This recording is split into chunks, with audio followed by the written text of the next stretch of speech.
I'm ovulating and I had like a plug of blood come out and I was like, oh my god, I'm pregnant. Okay guys, I lost the baby and I don't know exactly where I put it. I lied about being pregnant as a joke. This may be one of the worst type of clout goblins I have ever come across. You may or may not know, but October is Miscarriage and Infant Loss Awareness Month. And I want to start by saying my heart goes out to all the women who may be currently grieving a loss or has experienced any form of loss in the past. It's truly one of the worst, most heartbreaking experience a woman will ever go through. And I too have been there multiple times. I just remember feeling so helpless and alone. Even though I did have a support system, I felt like nobody understood what I was going through. So I kind of turned to social media and found some sort of peace watching videos of other women who were going through the same thing and sharing their experiences and breakthroughs. So imagine my shock when I come across this despicable woman on YouTube faking a miscarriage for views, like blatantly lying that she's pregnant only to come on and clickbait everyone saying that she lost the baby. Okay guys, I lost the baby. And in that video, instead of talking about how she lost the baby, she just admits that it was all fake and it was all for a social experiment. Does it remind you of somebody? This has been the greatest social experiment. That is just pure insanity. And no, she did not just do this for clicks and views. Her main motive was to direct her audience to her Patreon, where they had to pay $300 to get the behind the scenes scoop on this said fake pregnancy. This is Caroline Constar. She has almost 1 million subscribers on YouTube and she hadn't posted for over a year. So randomly one day she wanted to announce her comeback by posting a video about her journey finding out that she's pregnant and how hard it was on her. So emotional. She even had tears in some of these clips. I'm ovulating and I had like a plug of blood come out and I was like, oh my god, I'm pregnant. I'm good, guys. I'm actually so good. I want to have a kid. I just don't think I can have a f***ing kid right now. And I really want a kid. I do want a f***ing kid. And I'm not being stupid. I'm not being like, oh, well, you're young. You don't really know what it's like. You have so much life to live. I'm having a baby. Like, I'm having the baby. It's not like it's not like I'm getting rid of it. It's like I'm having the baby. I'm going to have a baby. If I have this kid, it's very likely that I won't be able to have another one. I don't know what I'm going to do.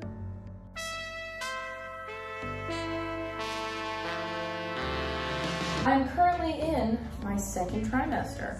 And let me tell you something, being pregnant is exactly what they say it is. It's pretty awful. Guys, stay tuned because I'm gonna be having a baby very soon. But then randomly 2 weeks later, she posts a video like this announcing she lost the baby. Now that video has been taken down, thankfully, but I did find some clips, so let's see what is her reasoning for lying about a pregnancy and then a miscarriage. Hey guys, I lost the baby and I don't know exactly where I put it. It has to be around here somewhere. Okay, so some of you guys are probably wondering,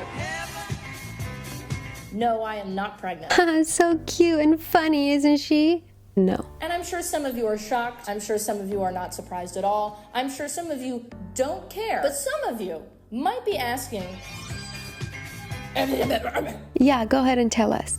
when you're a content creator, the line between entertainment and reality is very blurred. Your audience will become very attached to an abstraction of yourself. And the odd thing is that this connection can become very personally meaningful to the viewers, whilst not being personally meaningful to the creator itself. Your attention is monetarily valuable to me. And unless you have some narcissistic tendencies, which a lot of us do, the experience of having a parasocial relationship with your audience can be very uncomfortable. Surprise, surprise, just a bunch of bogus word salad trying to sound so smart. Let's keep going though. Maybe she'll finally get to the point and tell us why she did the unthinkable. I'll give you an example. When I was 15 and I first started making content, I had a lot of people threaten to rape at me every day. And if you could imagine, this was not fun. Crazy dude, but what does that have to do with this situation? And the problem with this, beyond the obvious, is that there's no meaningful way to respond to this interaction. The offender has anonymity, and in some way, so do I. So I'm not treating them like a real person. They're not treating me like a real person. You're not real, and I'm not real, and none of this is real. And yet, the effect that we have on each other is still very real. She keeps trying to drive this parasocial relationship narrative. Your audience will become very attached to an abstraction of yourself. To try and detract from the main issue here,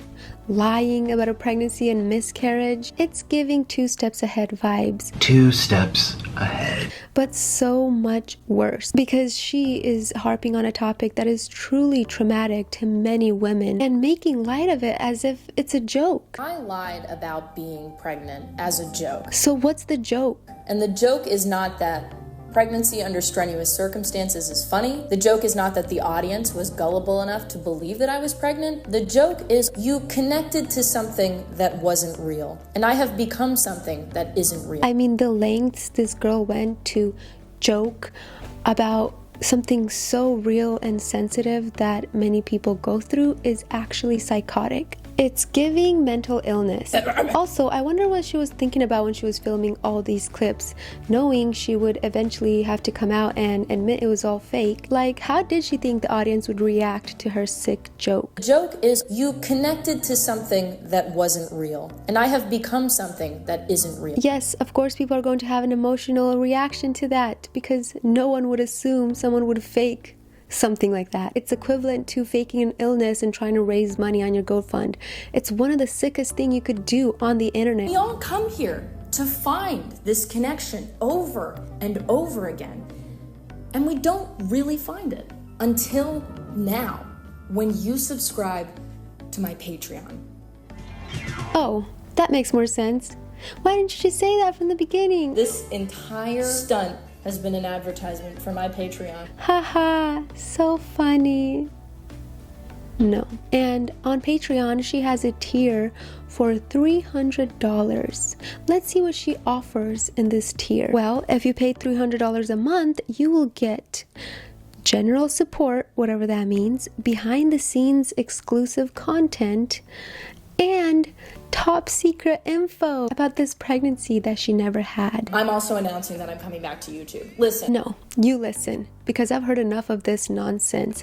That just all sums up to one agenda. Her social experiment was that if she came on the internet to lie about a pregnancy, then later pretended she miscarried, people would be emotionally invested and pay her money. Some of you in my audience are pretty weird, and I don't blame any of you. You can't help being weird. And that's why I decided to keep a lot of my more sensitive information behind a paywall, where I would hope some of the audience would be more intentional with how they interact with me. And yes, of course, everyone knows exploiting such a heavy topic will always give you clout. Being able to put on a song and dance on social media and have it be really emotionally provocative to the extent that an audience would empathize with the character that they see on the screen and believe that it's real. You're not a genius for uncovering that. Let's be clear, she did this for her own personal gain. The insanity of all of this, that the first video can feel so real, so compelling, so emotionally manipulative, and then the call to action at the end of the day is just heartless and shameless and for somebody else's bottom line. I love it. Except unluckily for her, how did she think it wouldn't backfire? Because it did, and she had to delete that video due to all the backlash, and also hasn't posted a new video ever since, when this was supposed to be her big comeback. I'm also announcing that I'm coming back to YouTube. I guess that strategy didn't work very well, did it? Maybe wondering how I feel about all the backlash which I have received regarding my video. And clearly a lot of people are upset for reasons that are completely valid. Then there are people that are upset for reasons that are not technically valid because they misunderstood the point of the video. But anyway, that was the most tone-deaf video I've ever had to sit through. Her condescending, blame-shifting tone was just so demeaning, as if she didn't already do enough damage by making a joke out of miscarriage. I lost a baby and I don't know exactly where I put it. It has to be around here somewhere. Let's be clear, there's nothing funny about a miscarriage. She had the audacity to blame the audience for falling for it. Some of you in my audience are pretty weird. I lied about being pregnant as a joke. Come to find out, some people pointed out that she has bipolar or some sort of mental illness. So evil. However, that still will never excuse this kind of behavior. Tasteless. This social experiment should have been called How to Lose Your Audience and Reputation in 2 Weeks, because that's what happened to her. She lost any credibility. Yeah, I did something that was insensitive and I did something that was intentionally provocative. So like I was asking for it, but still the process of having, you know, thousands of people be like, fuck you, and you're evil. I'm done talking about this gremlin. On a different note, I want every woman to remember, no matter how far along your miscarriage matters. No matter how long it's been, your miscarriage matters. No matter how many you've had, every single one matters. And no matter how common it may be, your miscarriage matters. If you are comfortable with sharing your experiences and stories in the comments, I'll be responding to everyone and giving you all my virtual hugs. I'll see you in the next one. Peace.